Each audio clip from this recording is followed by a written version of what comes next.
Батлан хамгаалахын сайттай холбоотой асуудлаар 2-7 хоногийн өмнө Арс намын бүлгээс байр суурь гаргасан хариуцлага тооцоо гэдэг бид нар ихэнд хэлсэн. Хариуцлага тооцоогүй, хариулт ирүүлээгүй, хариулт ирүүлээгүй нь хариуцлага тооцохгүй гэсэн байр суурь байхаа гэдэг байр сууриа илэрхийлж гэнэ гэж ойлгож байгаа. Сая өнөөдөр Арс намын бүлэг хоролдож, бүлгийн гишүүд бас байр суурь гаргаж байр сууриа нэгтгэсэн. Энэ нь хэрвээ ерөнхий сайдаас хариуцлага алдсан салбар албан үүргээ хангалтгүй биелүүлсэн гэж байгаа сайдад хариуцлага тооцохгүй гэж байгаа бол ерөнхий сайдад өөрт нь хариуцлага тооцох тухай асуудлыг тавхан зүйтэй энэ хүрээнд намын дарга бүлгийн дарга асуудлыг хариуцж энэ дээр шийдэл гаргаж ажиллаа гэдэг ажиллахын зүйтэй гэдэг ийм байр суурийг гаргасан гэдгийг хэлье.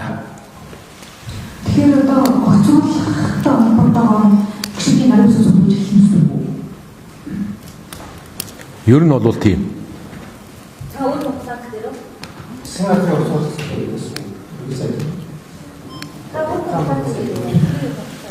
За тэгээд энэтэй холбоотой бид нарт шийдэх ёстой олон асуудлууд бас гарна.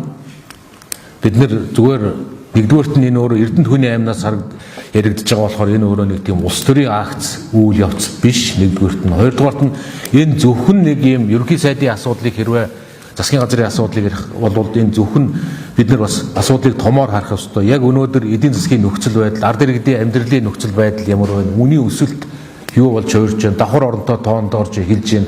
Орлогын асуудал ямар байна? Татварын асуудал ямар байна? Олон асуудлууд дээр бид нар бас засгийн газар хариуцлага хүлээж дүгнэлт хийх ёстой гэдэг ийм байр суурьуд бас бий. За засгийн газар өнөөдөр ажиллаад одоо нэг 80 тонж байгаа, 70 гаруй хонж байгаа бах.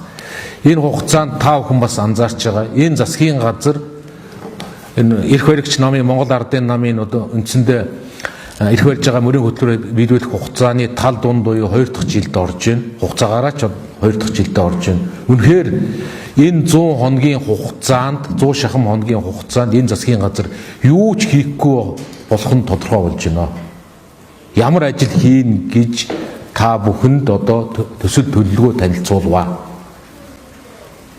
Та нар байтугай бид нар анзаарсангүй. Тэгэхээр эх 2 жилийн хугацаанд Монгол улсад Монгол улсын эдийн засагт Монгол улсын гүйцэтгэх засаглалын хариуцж байгаа салбарт ямарваа нэгэн өсөлт, хөгжил, дэвшил хийх ажил байхгүй нэ гэдэг нь тодорхой болж байна. Тэгэхээр энэ бол бас энэ засгийн газраас хүлээх итгэл байхгүй болж байгаагийн нэг байхгүй болох нэг үндслэл байхаа гэж бодож байна. Тэгэхээр асуудлыг нэлээд тийм өргөн хүрээтэй тавих хэрэгтэй байхаа гэж ойлгож байна. Ер нь үйл ажиллагаа тогтвортой авч яв гээд ард иргэдийн зүгээс 24 оны улсын хурлын сонгуул дээр нэг улс төрийн хүчинд олонхын суудлыг өгч гисэн. Тэр олонхын суудлыг авсан нам нь бусад нам эвслийг нийлүүлээд улсын их хурлын 80 суудл бүхий эвсэл хамтрал байгуулад ажиллаж байгаа. Эдгээр үйл ажиллагаагаа тогтвортой явуулах, бодлогоо хэрэгжүүлэх эрх нь өнөөгийн эрх баригчдад эрх болоод боломж нь бүрэн дүүрэн бий. Харин яагаад тэгвэл саяны өнгөрсөн 2 жилд яагаад ажил хийхгүй байгаа юм бэ? Яагаад шинэ 2 жил эхлээд явж байна? Яагаад ажлын төсөв төлөлгөө хөтөлбөр одоо 100 хоног нь болж байхад байхгүй байгаа юм бэ? Тэгвэл муу засгийг удаан явуулах нь ашигтай юу? Магадгүй илүү сайжрахын тулд өөрчлөгдөж солигдох нь илүү ард иргэдэд ашигтай юу, хэрэгтэй юу, зөв үү гэдгийг бас хэрэгцүүлэн тунгаах хэрэгтэй байхаа, дэнслэх хэрэгтэй байхаа гэж бодож байна.